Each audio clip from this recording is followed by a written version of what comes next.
They better keep NWY, goddammit. They gonna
What's poppin'?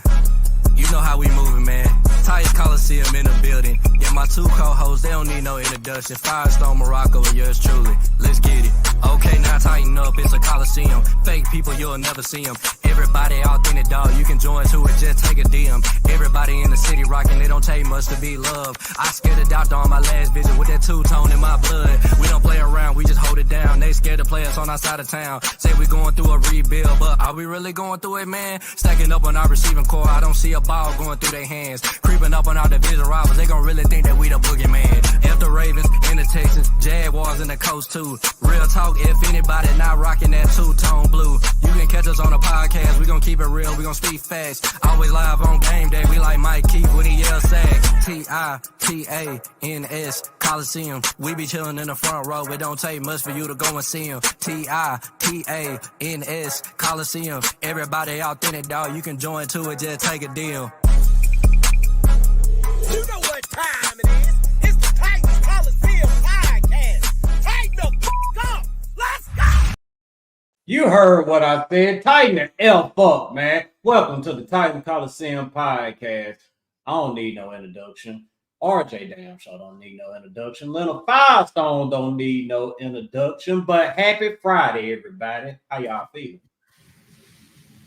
Man, I'm feeling good, man. You know, it's a lot of cuts and stuff that's finna happen, you know, in a couple of weeks, man. And right now, you know, we're just trying to figure out who's gonna make the team. You know, I hate the starters ain't playing tomorrow, but hey, we're still gonna have a good time over there in Titanland, you know. Yeah, bro. No, that's facts, bro. Cuts are about to come. We're about to see a bunch of Titans players get cut. It's gonna be some shock and all to it. You're gonna probably see some guys go that you're like, oh, what the hell? I was not expecting to see this. It's gonna be another type of culture shock. So I'm with you.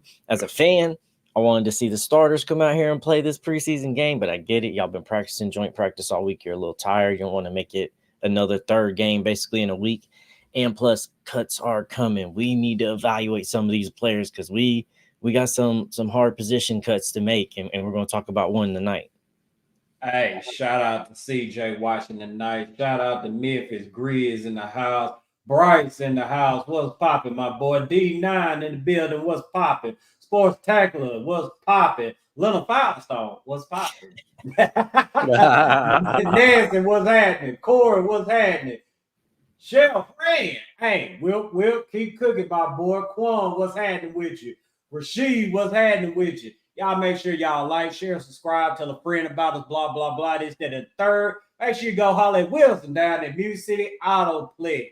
Hey, great line of vehicles. Like I said, man, go down there, holler at Wilson. He gonna take great care of y'all. Hey, let's go ahead and get to the business, man, because the Titans, they got another preseason game at Nissan Stadium tomorrow night against the Seattle Seahawks, in which the Seahawks have been in town throughout this week, joint practices. Say the Seahawks got the best of the Titans, but the Seahawks were trying to hide some shit. Now they're trying to put shit out on social media, trying to be funny, acting like Lakin Thompson ain't get pushed around by Jeff Simmons. But we gonna talk about all that in a second, man. We got to talk about Malik because this right here is a pivotal game for Malik. And RJ, we're gonna start off with you. Could this be Malik's last game at Nissan Stadium? Man, I really believe, man. I believe this might be it, man. This is a make or break game for Malik Willis, man. I mean, he's looked good. He's looked good this preseason, man. I'm gonna keep that 100, man. For what I've seen from Malik, man, he's been playing this tell all. But hey, it's time, bro. It's time for you to either take this quarterback 2 spot or you getting cut, or you're not gonna get cut, but you probably gonna be on a practice squad, man. They may try to trade you something, you know what I'm saying? So Malik, bro, you gonna have to go out there and ball out, man. I don't need no slow processing. I don't need you missing wide open reads, man, because I'm gonna be at the game, man. I'm trying to be live, you know what I'm saying? Give me something to be hyped about, you know what I'm saying? So, hey, man, show us that you better than Mason Rudolph. Bro, that's the problem, bro. And you know, we've been writing these articles for Athlon Sports over at alltitans.com, so y'all go check them out. But I wrote a couple of them this week, and that's exactly what I did was evaluate all 3 QBs during the joint practice, and Malik is the bottom of the 3, bro, with his accuracy, with his completion percentage. A lot of times he's still tucking down the ball and he's run off. The thing that is constantly the reoccurring issue with Malik or the praises is he needs to work on accuracy, and he shows his playmaking capability with his mobility, which is both good, but we still need your accuracy right. You have the worst completion percentage out of all 3 of these guys by a long shot. So what I need for this is we need some draft capital. So I'm thinking business-wise. Malik, go out there and go play. I think the coaches already know that they feel more confident and secure with a QB2 at Mason Rudolph, the way he's played, his decision makings, the throws he makes, the way he places the throws. He does very well in the practices as well. He does very well as also helping amplify Will Levis at these practices. Vikings just had a QB go down. Malik, go out there and show some goodness and play good so we can get just a little draft trade capital for you. Let it go out there, play, show you can do some good. You can be some improvement. Vikings can give you a 1 year over there to see what you can do while they're waiting on JJ to come back. Then maybe the year after that, you can figure out a true home where you're going to be at and play. But I don't think Malik is going to be here at Titans. I do think this is probably going to be his last game at Nissan Stadium. But I need you to still play good because for Malik, it's either trade or cut. And if you don't play good, it's going to be cut. So for your sake, go play good. We can go trade you off somewhere else, and you can actually have a shot to play and do something this year. And let's put this out there. Malik has had a solid training camp. It's not like he hasn't shown any growth, but what it boils down to is, has he shown enough? I mean, being quarterback number 3, you got to go out there and you got to wow these coaches. They don't have any strings attached to Malik. So he's got to go out there and blow it out the water tomorrow night if he wants to stay around in Nashville as quarterback number 3, because I don't see a situation to where they're going to demote Mason Rudolph, because Brian Callahan said it himself. Like, Mason Rudolph, he hasn't done anything to be demoted, so I don't expect them to demote him. And this too, and I just for retrospect as well, that they've been saying too that, like, Mason and Malik supposed to be going out there and changing reps. Malik gets some time with 2, Mason gets some time with 3, and change them out as reps. But they said it's a noticeable difference when you put Mason on the 3rd string defense compared to Malik. When you put Mason out there, it's not fair for the 3rd string defense. So Mason gets more reps with the 2nd string than Malik does, just because Malik is Mason's an unfair advantage for that 3rd string, and Malik is more of a fair advantage for them to play against. So Malik's going to get more 3rd team reps, but it's just because they're like, it's too easy when we put Mason out there on a 3rd team rep. That the defense can't do nothing, and the defense can't improve because he's just constantly figuring out where to go, and it just happens. So those are other things that stick out with Malik as well. Like, yeah, he's doing better than he did last year, but it's still constantly in practice and training camp. You're clearly the 3rd out of these 3. Let's go ahead and get to a couple of comments. D9 coming through. I believe in Malik more than Mason. That's fact. Me, Mason Rudolph, I'm not going to sit up here and say that Mason Rudolph is, my favorite quarterback or anything like that. Lord knows, last week when he was was screwing up in that 2-minute drive. Good God. I'm like, man, why the hell did they even go sign dude in the first place? But we got to be real here. He has accomplished more in this league than Malik Willis. I mean, each time we've seen Malik, it's been situations to where he'll make a couple of good plays, but then you put him in, certain situations, and he forgets how to play quarterback.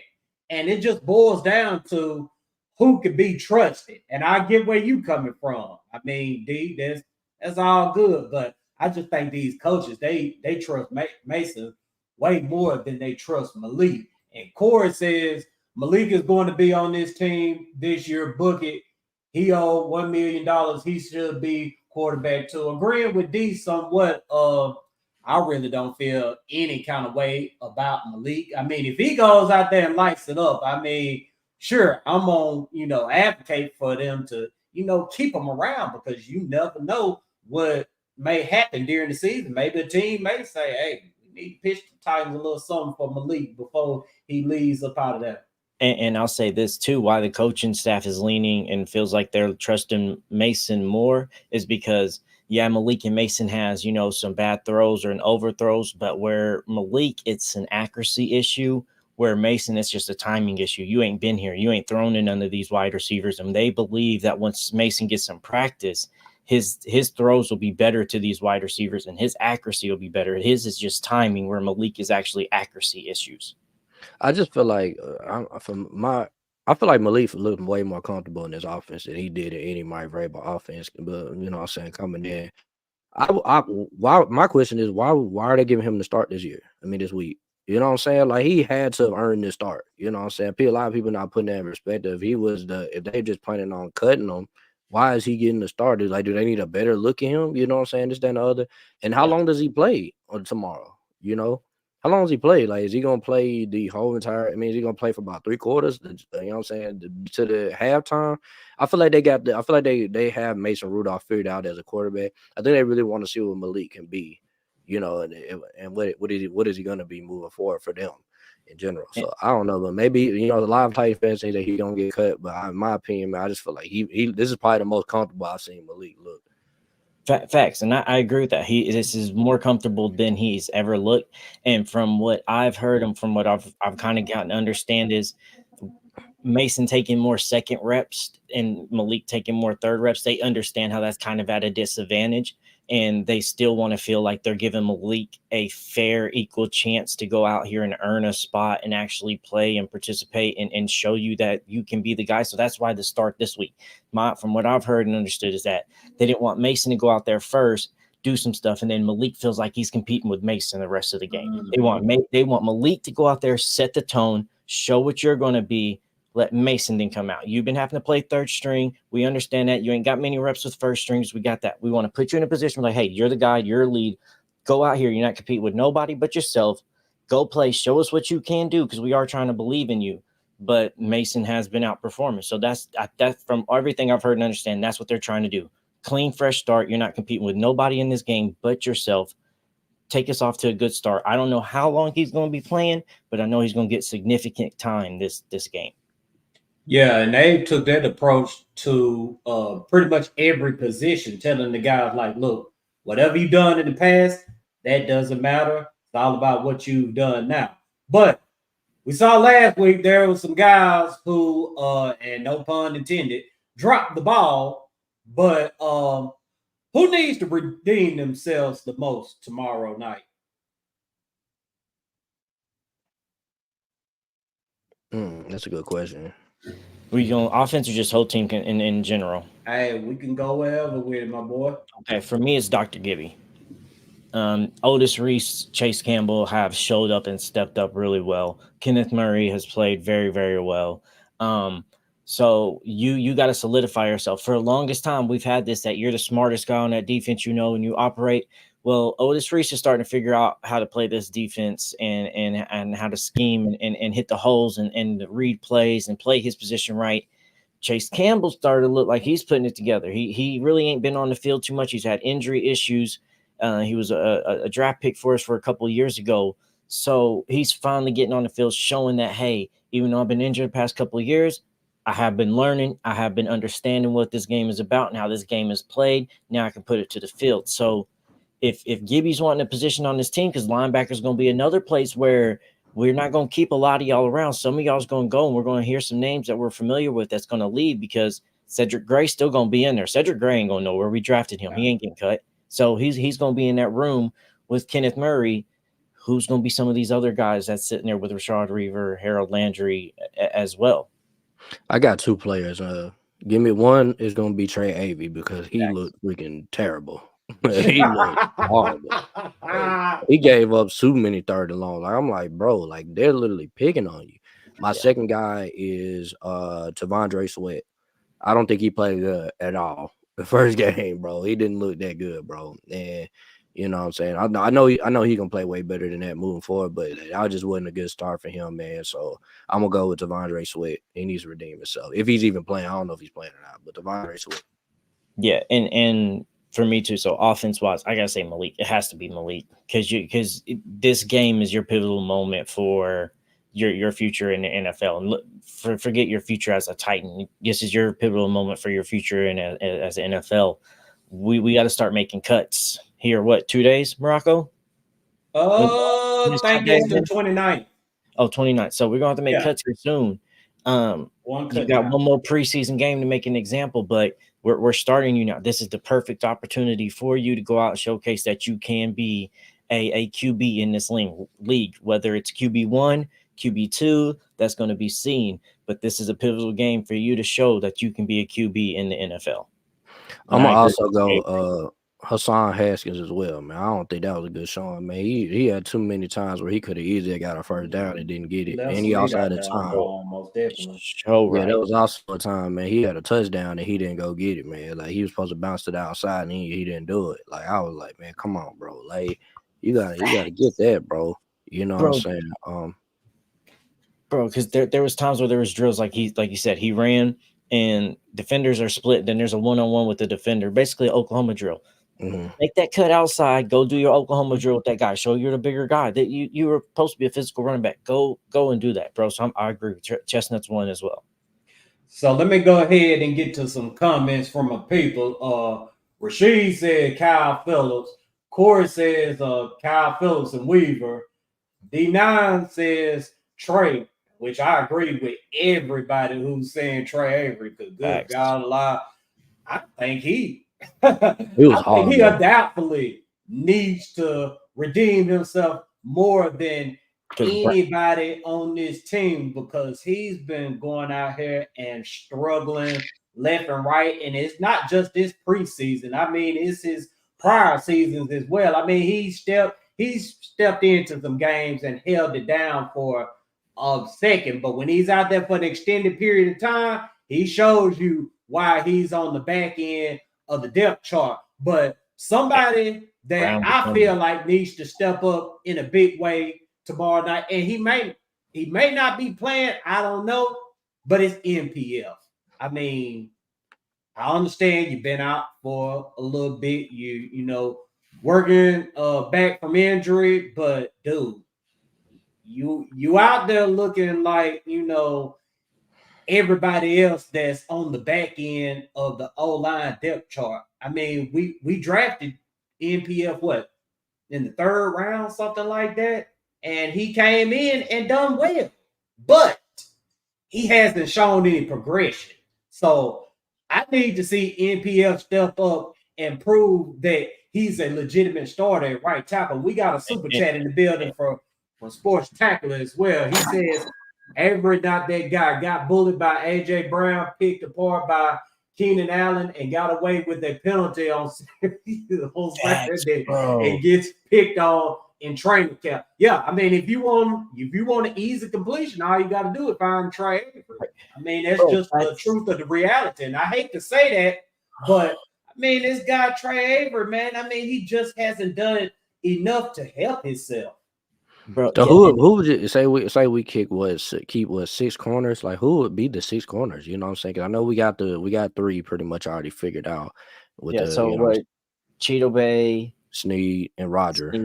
Yeah, Brownley's gonna be in the mix. Brownley's gonna be, so that's four right There's there. four. Brownley, I feel like who else? The Judy Lalonde. We gave Judy Lolly. Yeah. Him and Garrett, which I don't think much of Garrett neither, but is he considered a corner though? Huh?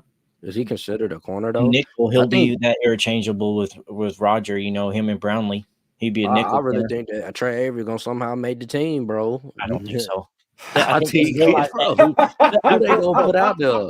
I think our coaching staff now is smart enough to realize that you're only as strong as your weakest link, and Trey Avery is a very, very weak link. It don't matter if everybody else is locking down. The QB's going, where's Trey Avery? The throws go in there. Fuck what everybody else is running. Fuck whatever blitz you got. Trey Avery's way all damn day long, and that can't be a fault, because if I'm the opposing QB, where's Trey? Okay, that's where we're going all day, every day.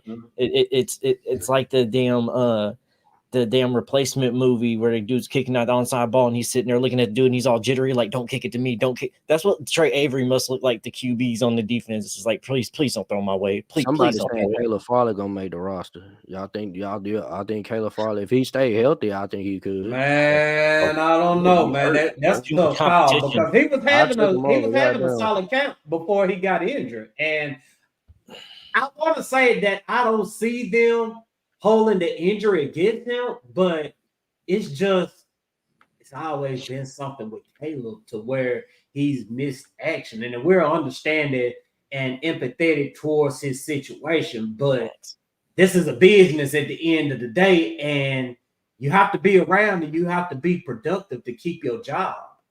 Bro, that's going to be the issue. That's the problem. It's like this coaching staff, this GM, this scouting room don't really know you. They didn't draft you. They didn't bring you in. So the problem is going to be like, hey, we try to give you a chance. We don't hold nothing against you, but we have all these plays we've seen that these players can be this. What makes you tell us that we have to drop what we know we've seen out of these players compared to what we can potentially get out of you if you stay healthy? It's at a position now that's like, we got to let you go. I see when he comes back and he's healthy that he gets cut. That's how I see it. And then he'll find another team, but we have too much competition here. You've been injured. We can't do this. We hope with this GM didn't draft you. It's nothing. It don't matter that you was a first round pick to him. It's not a waste on his resume. It's now just getting ready because I don't see Caleb Farley being on this team, and that's unfortunate for him. I was hoping for a good year for him or opportunity, but he's going to have to go somewhere else. There's too many guys here. We're going to keep 6. Caleb Farley's not going to be on that list. Yeah, I mean, he may just need a change of scenery as well because of everything. I mean, he's went through in Nashville, just, watching guys get drafted over him, watching guys, get signed off out of free agency. I mean, he pretty much knows his position with the team. And if he gets cut, I know he'll land with another team because he hasn't rubbed anybody the wrong way. If a team were to call the Titans and ask about Caleb Farley, they're going to tell him Caleb Farley is a good down football player. They're going to tell him that he comes in here, he works hard, he does all the right things. And that right there alone will keep you employed in the NFL, especially with his size and athleticism. Facts, because if it can turn around and you can stay healthy, bro, he is going to be a beast in this NFL. If you can stay healthy and play to what you're a big physical guy that's fast as fuck. So you're going to make work and you're going to find work in this NFL. But it's just we're at the point now that we can't take necessarily risk of hoping we've tried this for several years. And I know his money's guaranteed because of the contract and everything. But when it comes down to that business decision, we'll go ahead and pay you out the rest of the year for us to actually have a guy that's making less than you actually perform and be on this team and contribute. Like it's just what it is. And we rather you go have a contribute somewhere else, bro. There's too many players on this roster. A lot of them are going to get cut that you're not expecting and are ready to hear their names get cut. Yeah, man. Joseph brought up a comment. Did y'all see Big Jeff run over dude when he tossed Lakin Thompson to the side, man? I'm talking about just picked him up and ragdolled him. That was crazy. He threw him like a dirty towel after he take a shower, man. I mean, it it was bad for dude. Bro, that defensive line was wrecking havoc on that offensive line for the Seahawks, and that they did try to make it seem like, hey, the Seahawks was doing better than the Titans and this and that. It's like your offense did better, and yeah, we couldn't shut down DK, but we didn't have Cheetah Bay or Snead out there neither. Okay, so this means DK Metcalf's going against Trey Avery and burning his ass. No shit, we know that. That's what's going to happen. We got 4th, 5th, 6th depth chart corners going against DK and JSN. So yeah, any team with their 4th, 5th, 6th corners going against those guys are going to get cooked. That's what's going to happen. You didn't see our number 1, number 2, number 3 because Roger wasn't even out there that much either for us. So they're trying to make that persona, but you wasn't able to hang. Our defensive line was tearing y'all up a lot. It was just our DBs wasn't able to handle their wide receivers, and at that position they're not. Yeah, Steve, if you haven't seen it yet, man, I suggest you go back and watch it, man. You remember last season when T.R. Tart whooped that dude? It was worse than that. I mean, no one. He on the Chargers now. Yeah, he found him a home. Hopefully he can stick. But if he couldn't survive that shit over there in Miami, he damn sure not gonna survive Jim Harbaugh. Because that man right there. If he was mad at Vrabel, he gonna be ready to fight Harbaugh. Yeah, man, Harbaugh, he tough, man. Most definitely. That man, T.R. Tart, man, I had so much faith in him, man. But his agent, whoever, man, led him into acting like he was acting towards the end of his tenure with us. He need to fire that dude, bro. He lost him a lot of money, bro. Lost him a lot of money. Now he's bouncing from team to team, man. He could have just stayed on the Titans. You know what I'm saying? He would have got compensated, man, had he just, went about things the right way. But Rashad talking about Brownlee almost had DK. And DK actually, he respect Brownlee. I mean, I forget who it was DK was talking to. I want to say it was either Jamal Adams or Quandre Diggs, but he was telling them about Brown, like, hey, dude right there, man, he a pretty sticky dude, man. I like him. I mean, he got beat, but like we've been saying, Brownlee, one of those guys, he don't give a damn. He gets beat, he gonna be right back in your grill looking to beat you. And that's exactly what you need out of every single cornerback on your roster. Yeah, bro, because Jaquan Jackson was out there burning Witherspoon a bunch of times too, cooking him on multiple routes, especially on day one. Bro, they was and Burks too. You saw that one, got him with the inside move, then jipped out, gone deep. Bro was like 10, 15 yards away. So we got a little bit of each other, but they had their number 1s and number 2 corners out there. We really didn't, and Roger wasn't out there that much. But Brownlee, bro, is going to be some truth. It's going to see how long it takes to him fully develop, because there's going to be times where it's like, oh, yeah, he's a rookie. It's going to start. But majority of the time, we're going to see impressive play come from Brownlee. Yeah, let's keep this thing rocking and rolling, man. Make sure you like, share, subscribe, tell a friend about us, blah, blah, blah, this, that, and the third. We're finna get into these wide receivers, man, because we got a wide receiver situation on our hands here in Tennessee. D-Hop, he's a lock. Calvin Ridley, he's a lock. Tyler Boyd, he's a lock. Traylon Burke, he's a lock. But, and I'll go out on a limb here and say NWI is a lock, because all this guy does is make the roster, and he comes in and he's productive as hell. So this discussion is more about the guys after NWI or Traylon Burks, or whichever way you want to put them or whatever. Man, look, man. Mason Kinsey, he's about in the same ballpark as NWI. I mean, he ain't done shit but come in here, have a solid count. He's a return specialist. I don't see them getting rid of Mason Kinsey. Now, can you pull that list back up for me, Firestone? Yeah. Yeah, so Kyle Phillips. Man, the guy is shifty. When he's got the ball in his hands, he can make moves. As wide receiver, if it were just strictly wide receiver, I would put Kyle Phillips on this roster. But everybody knows what Kyle Phillips' kryptonite is. Special teams. He drops the football. He muffs all the time. And for you to make the roster as the 5th or 6th wide receiver, you're going to need some special team abilities. And I could see Kyle Phillips being out. Jaquan Jackson, I will go out on a limb and say he's a lock as well. Yeah, he's a lock. They drafted him. And you saw what he done last week. Matter of fact, let's go ahead and talk about the Jackson twins. Those boys, they cut up last week. I don't see the Titans letting either of these guys go. I've done enough talking though, man. Y'all talk. Bro, I said it. Oh, go ahead.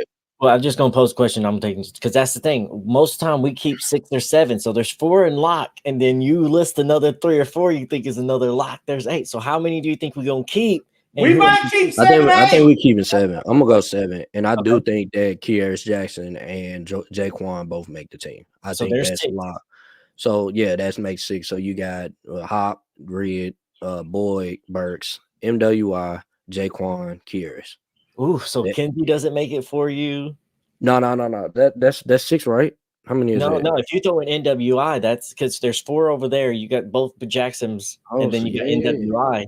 Yeah, bro, this is a hard decision. It's gonna come down to Kenzie and Jackson because who's a better player? Who's more of a problem on the field? Because Kearis most definitely is a better special teams player than Kenzie, but Kenzie to me is a better wide receiver than Kearis. But Jaquan is a lock. There's no purpose. That dude, man, he's freaking spectacular, bro. I don't care. That's one of my favorite players. Jackson, that boy, he nice. Jaquan, bro, he on the team. It's between Kearis and Mason Kinsley for me, bro. I don't think Kyle Phillips. I think Kyle Phillips is gonna be a practice squad player. You know what I'm saying? All those other guys are gonna be practice squad players. But right now, Kenzie's making it hard for him to not make the team. He's making it very hard. He's going out there making plays. He's catching the ball. He can play a little bit of special teams. He's not as good, like I said, he's not as good as Kearis. He's not as explosive. And that's what I'm saying. He's reliable. Kearis Jackson is just such a good special teams player that it depends on what you want. You know what I'm saying? And I'm scared if we put Kearis Jackson on a practice squad, bro, somebody gonna pick him up. So in that same way, it's gonna also come down to if I put this guy on the practice squad, he's gonna stay on the team. And I think they'll be okay with putting Mason Kinsey on the practice squad. So I will say Kearis Jackson makes the team over Mason Kinsey, in my opinion. Because bro, that's the hard part here. It's like, all right, we got those 4. We got D Hop, Boyd, Ridley, Burks for sure. Jaquan's going to be on there too. There's 5. So it's like the next after those 5 now, you're not going to get too many reps at wide receiver where you're going to have to then prove your points. You have to be a versatile wide receiver for us, meaning you're going to have to play special teams for us, whether kick return or kick off. You're going to have to figure out how, and especially with the new kickoff rules, you damn sure better figure out how you can get your plays out there on the field. That's Kearis Jackson took perfect advantage of that last week, showing that, hey, I might not get many reps, but damn, if you put me back here, coach, I promise you I'll make some plays. Just give me the ball. No matter how you give me the ball, coach, I'm going to make the plays. And that's what makes it hard because I'm like, for me, for a while, I was like, oh, yeah, NW's out of this. He has to be like, yeah, he's Mr. Reliable, but you have to contribute in the special teams role. Well, what does NWI do well? One of the things Vrabel loves best, he can block and he plays special teams, damn it, and he is Mr. Reliable when the ball comes. So it's like, that's hard. Colton Dow flies down the field. He is a good guy to have on special teams when he comes back. This is also a guy that ran drafted too, so you can't just think that Colton Dow's out of it as well, because he is a guy that's usually the first guy in the returner's face when you kick the ball off. He is usually the first guy there making the tackle, so he made his contributions before he got hurt and was looking very well. Both Jacksons are got to be on that team. So I'm like, for me, after trying to evaluate all that, like, how the fuck are we going to keep 8 wide receivers on this team? Like, that could be a possibility, but that's going to be, we have to cut at other positions. Yeah. We ain't really found an RB3, and we're not really sold on the RB3 we have. The new running back situations we have are more like receiving backs. So do you technically let an RB3 kind of be another wide receiver that can maybe come and do some trickery plays like some Debo stuff with a Kearis Jackson or a Jaquan Jackson that can kind of be a running back wide receiver dual threat type of guy, and we just say we're gonna run with 2 running backs, and then if one goes down, we'll sign one during the season off of somebody's practice squad, or like, do you think that's a little bit reckless to just run with 2 running backs and then use a third as a wide receiver? I don't think RB3 is on his roster. I don't either. Yeah, that's what I've been saying, man. Since I watched Haskins and Chestnut run, I was like, yeah, these aren't running back threes. I don't trust either one of these guys against the best of the best. You get what I'm saying? Like, nah. And I just feel like if they are gonna cut, they're gonna have to cover in their running back position, man, because I mean, like I said, they haven't signed a running back 3. They must be trying to keep either 7 or 8 wide receivers, bro, because there's a lot of receivers we got, man, that can contribute, you know. So we'll see. And I was telling myself too, it's like, well, we got to have a power back and a guy that can do that. But like, do we? I mean, Miami don't necessarily have a power back. If you just learn how to use other guys and build up for that position, if we got some wide receivers that we believe is, as long as we get the ball in there, a lot of quarterback sneaks. I'll tell you that, man. But that's what I was about to say too. We did QB sneaks too. So if 1 or 2 down situations, they truly seem capable of doing it. Not only in a goal line situation, they did it out there in yardage situations too. So do you really need a power back? Can we go ahead and let one of those running backs go and keep 8 wide receivers and then let that guy run around in motion and stuff, kind of like we saw in practice with those Tyreek Hill type motions and that Miami kind of style of wide receiver running back hybrid? Oh, shoot, my mic's off. I'm glad I caught it before I got to speaking. But yeah, man, let's get to a couple of comments here. Aubrey says Karius Jackson and Jaquan would make the team. Cora said, come on, I need the Jackson and Jackson combo. I think we all need that combo, man. D9 said Jaquan. 901 said we just signed someone at defensive line. I saw that. Chris Frazier says NWI over Burks, and that is, you know, I don't think they're getting rid of Burks, but and I know Chris Frazier's frustration with Burks, but I mean, they both probably would be on this team. And Joseph said about Harrison, man, Trayshawn Harrison, I like dude, but man, I like Bryce Oliver more than I like him. I think they're both practice squad. I'm to talk about Bryce Oliver as well, man, because that's the dude who's been making plays throughout camp, man. Him and Malik really look like they got some real chemistry with each other. And I'll say Bryce Oliver, he's a lock for the practice squad. Trayshawn Harris, I think he'll end up back on the practice squad as well. I mean, maybe he continues to improve, and next year he may find himself on the 53-man roster because I mean we got some older wide receivers and some receivers that may be on their way out the door. So the possibility of these guys on the back end being on the 53-man roster next season, I mean, it's very realistic. Yeah, and that's the thing. Like you said, Harrison and Oliver both have been looking good in training camp and in preseason games. They was looking good. The problem is the depth at this wide receiver position. You're good, but you're like 8, 9, 10 good on this roster, and we're trying to figure out how the hell we can keep 8. Like this is a room we haven't had in a long time, and that's why I wanted to kind of bring it up before it all come when fans start getting like hurt. Like, why didn't this person make team? There's a lot of roles and positions that are very, very depth that is going to be hard decisions for Rand and them to make. And Burks might be one of them. If Burks can't stay healthy through this preseason and stay healthy through, you know, couple 2-3 weeks into the season or doesn't perform, you might see one of these guys that's on practice squad get elevated because they trade off Traylon Burks because at least those guys are performing and being on the field. We ain't got time to keep waiting around on this guy. We got some guys that lights a fire under other guys' ass now, basically, that you either need to play or we got guys on the practice squad ready to come and step up and will be able to step up. And Rasheed made an interesting comment as well. Keep 8 wide receivers, you cut 8 tight end. Man, tight ends. I don't want to – Chick's not going to get cut. Wiley isn't going to get cut. They like both of them. I like that. The guy last week we talked about Martin Robinson. David Martin Robinson, he did well. He He may did real well. he may end up being the special teams guy, but They say he's gonna be the blocking tight end. but Thomas Odokuya, I probably murdered that name, but 89, bro, he was doing good last week as well too, bro. do they keep 3 tight ends though? You think? I think they keep 3. I think they do. I think they He's keep gonna be 3 our tight best ends and player. 7 wide receivers. Earlier in the year, when we were talking about tight ends, because we only had 2, Brian said ideally we're going to have 3 tight ends on this roster. So there should be at least bare minimum of 3. That's why I'm wondering where do we slot for 8 wide receivers at? Because we definitely got to have depth at O-line. We ain't about to cut shit there. Fuck that. Depth at O-line. Hell no. We ain't cutting none of that shit. So the running back's the last spot we can cut from. Man, shout out to Miles in the building, man. He said, let's go tighten up. I'm ready for tomorrow to jump on the train again and head to the stadium to have a blast as always. Tighten up.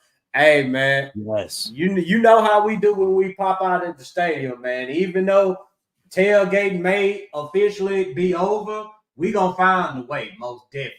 That's one thing you can say about Titan fans. Mm-hmm. And while we talking about it, man, you go to the game tomorrow, man.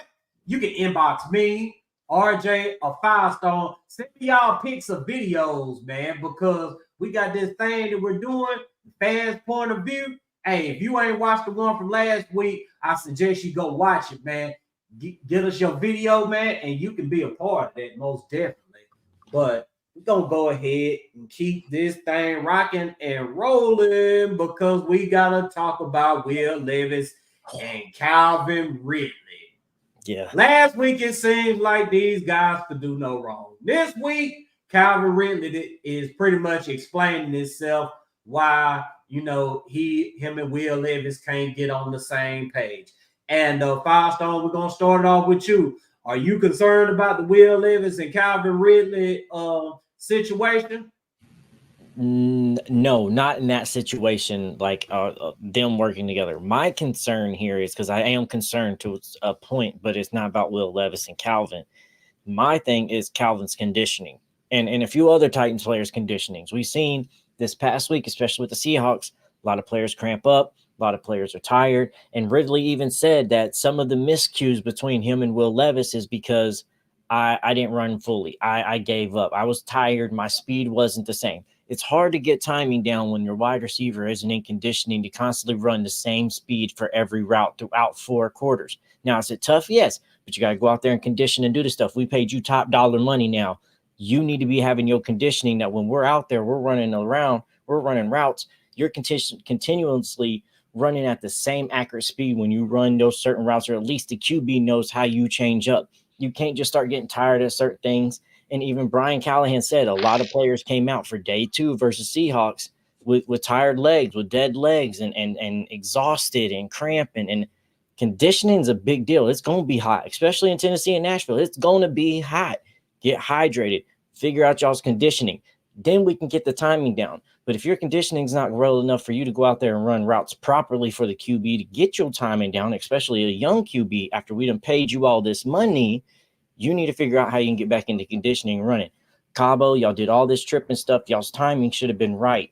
So now it's just conditioning for me, and I need Calvin to step up on his conditioning and actually be out there for us for 4 quarters and play right. I'm not too worried. Man. I got it's more so I need to see it on the field before I really get worried. You know what I'm saying? I mean, right now it's just practice and they just throwing the ball up to each other. And I mean, what I've seen is I guess he's just overthrowing them a little bit or maybe underthrowing them. So it's just something, man. I want to see it when the bullets is flying, man. If they doing it with the bullets flying, then I got a problem. You know what I'm saying? I'll point it out on the show. But right now I'm not too worried. Yeah, I'm not too worried about it myself for the simple fact that, all this is supposed to go on right now in training camp. Guys are supposed to struggle in training camp. You're supposed to struggle to go ahead, get all of it out your system, get it corrected so that when you hit the regular season, you can hit the ground running. Now, the Calvin Ridley and Will Levis thing, Calvin Ridley, he's I would say a proven NFL wide receiver. Mm-hmm. Will Levis, up and coming quarterback, but he's done all the right things in order to take over and be the starter. Now, the chemistry, I'm really not worried about this. I mean, go up right now, get it out your system so that we get to the regular season. It's on point. And plus, two, Calvin Ridley, he's been, I don't know what position he's been playing with D-Hop being out or whatnot, but I'm pretty sure, you know, they've adjusted some things or whatnot to where Calvin Ridley may have to, you know, adjust to what the coaches are doing with him with D-Hop being out. And I'll tell you that I'm not concerned. Like, I don't think he's going to get it fixed. I'm just concerned that you've had this much conditioning issue this early. Everybody should, and we will, but I have no doubt that you will get it fixed. I know that that's why we paid you the money. You're going to sit there and realize I'm not up to par. I'm not where we need to be. Nate Washington brought that point up. He's like, when we paid for all that money and he came and he dropped that pass, I know they brought me here for this. I got to do better. Calvin's going to know that. He has that same mentality. So, excuse me, now get your IVs, up your water intake and your electrolytes intake every single day, and get back in cardio a little bit more to up that shit. Realize that, okay, my workout routine has been this, but then now I'm lacking here. Let's improve that. And you got a team around you. I have full faith in that, but we need you to get it up. And that's why I'm concerned, because right now we need time as you and Will Levis to have as many quality reps as possible right now for Will Levis' sake. I have no doubt that you're going to get your shit right together as a Calvin Ridley, because you're an NFL pro. You've been doing this for many years. You'll get your shit right. It's Will Levis we're trying to figure out and get an eval for. So we need you at your best for him to possibly show us what he is at his best. And a couple of comments here. I want to get to D9. I want to get to your second comment. Cool, but Corey says they will be fine. I'm glad my number one is in count. Chase CD, yikes. Yes, looking rough, especially for CD, and then Jerry just keep on opening his mouth. But D9 says if you can't do it in practice, how you gonna do it in the game? And that's a point. That's a damn good point. But you know, right now, man, like I said, this is training camp. If you're gonna fuck up now. Get it out your system, because once we get into the regular season, it ain't no more. Oh, it's just practice, it's just it. Nah, y'all done had the whole off season and training camp to get this shit right. And if it's not looking right in the regular season, man, Calvin Ridley, he's gonna hear it from the fan base, most definitely. Yeah, and here, Rashad Jenkins, I want to bring that up because he's talking about, thank you.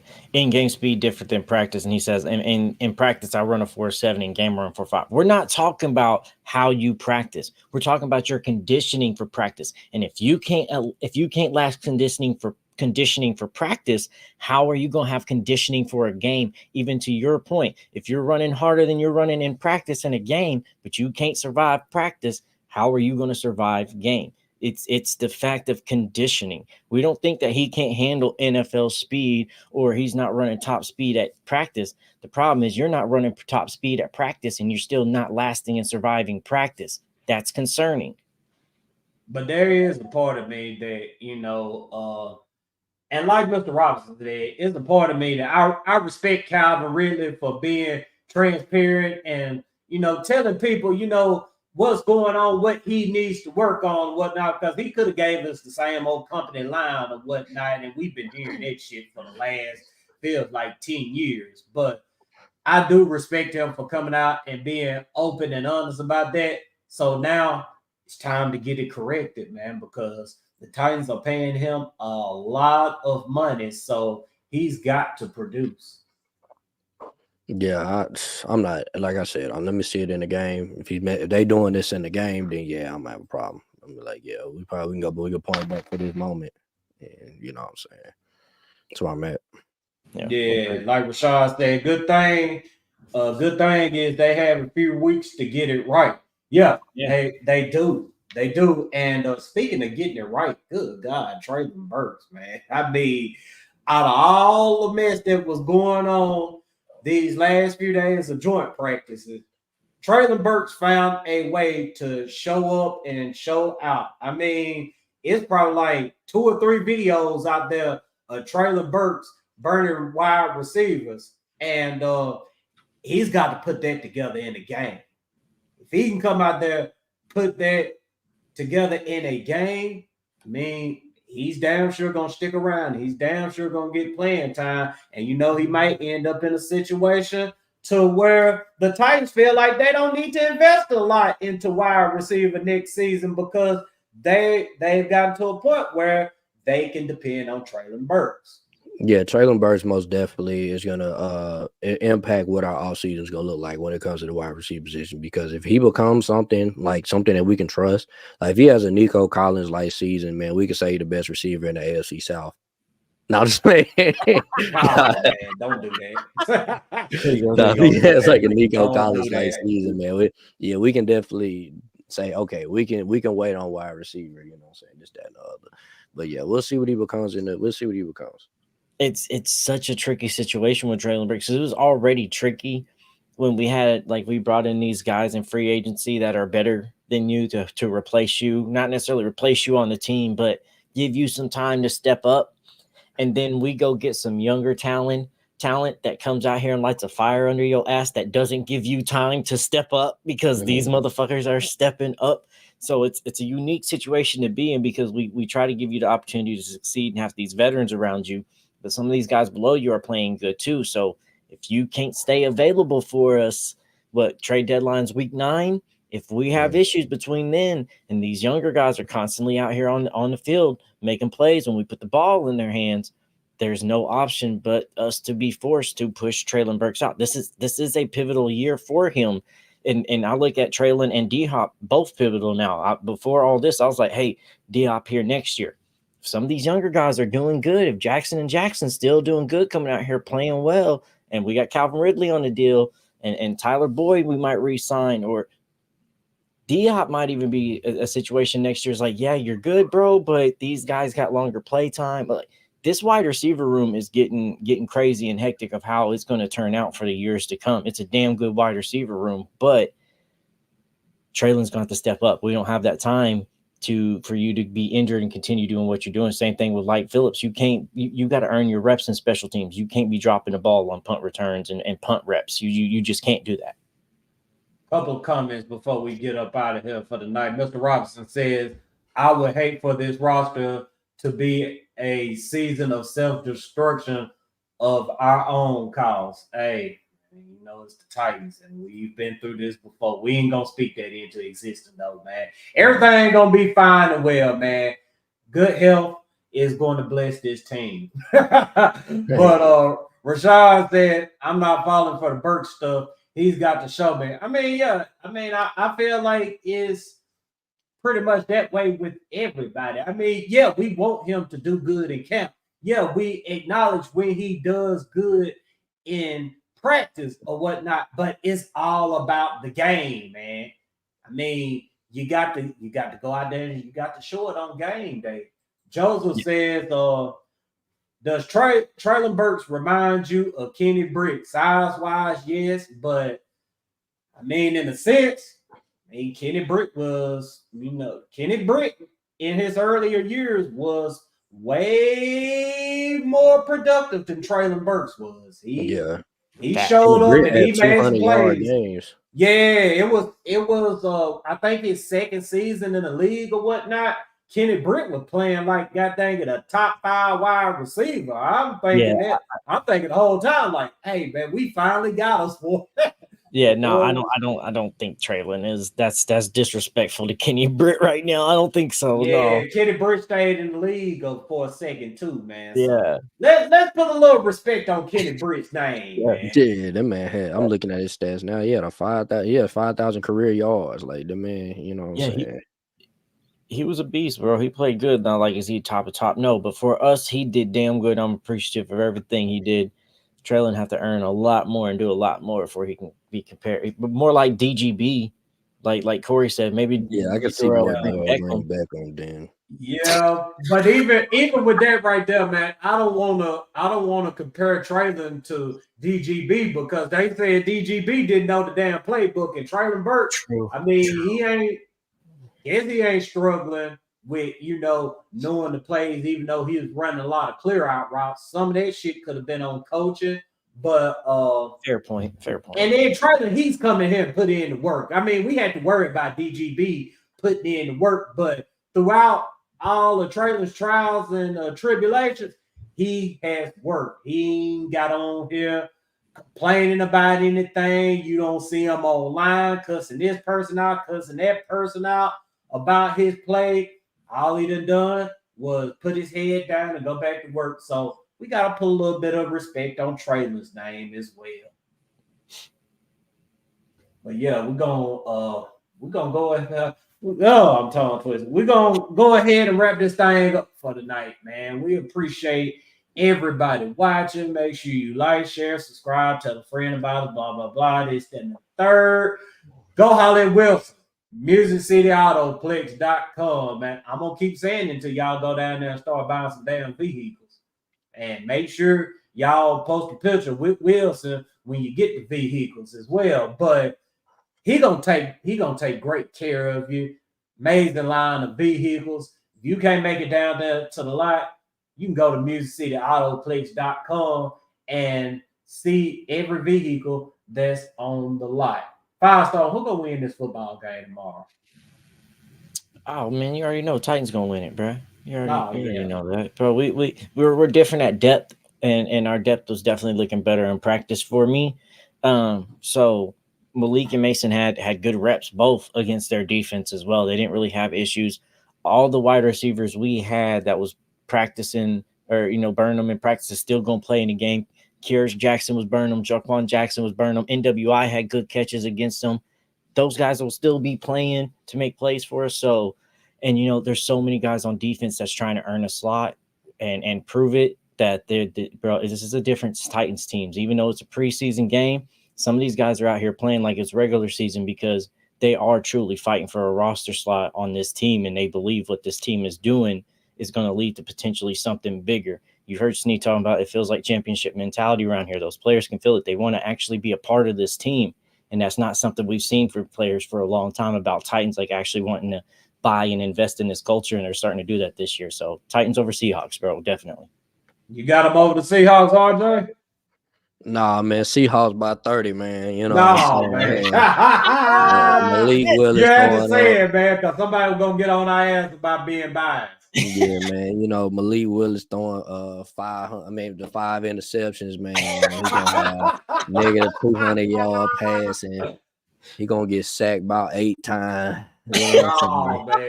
Defense giving up 400-yard pass into whoever the quarterback is. We can't stop the run. You know what I'm saying? I do remember. Can you remember, like, every time we say the Titans go win, they go out there and get smacked. Then when we say they're going to lose, they win. So I'm going to start this up. That is facts. Every time somebody picked a team other than the Titans last year to win, that's usually the game we won. But when we was unanimous on Titans, bro, we didn't win. Man, so what if I say the game is going to end in a tie? Oh, How hell y'all think it's going to go? Yeah. You said they're going to end in a tie. Lost in a tie. I'd rather take a loss than take a a tie. preseason tie. A preseason tie ain't nothing but a joint practice all over again. So, no, because I don't want to. I either want to know that I'm better than you, or I got shit to improve on. I don't want this mediocre, lukewarm. We're the same. No, we're not. One got to be better. One got to be better. Don't put it there, Brian. Tannehill, Juju on Malik. Hey, Tannehill could go to Minnesota as well, bro. That'd be an ideal situation for him as well. Inside, you're in a dome. NFC ain't a hard competition battle, really. You got Justin Jefferson to throw the ball to. Man, there's your ideal situation you're talking about, Tannehill. Man, look, man. The Vikings, they got their share of quarterback problems going on. Losing J.J. McCarthy, now they got to depend on Sam Darnold, who isn't anything special. And then they got a guy that they drafted in the 5th round last year that's looking like their version of Logan Woodside. We're not expecting much from Nick Mullins as well. So, I mean, hey, Malik, you better go out there and have a damn good game, man, because if you do and the Titans decide that they don't want to keep you around, Minnesota could very well be your home. But, hey, y'all enjoy y'all weekend. Holler at us Monday and turn the fuck up.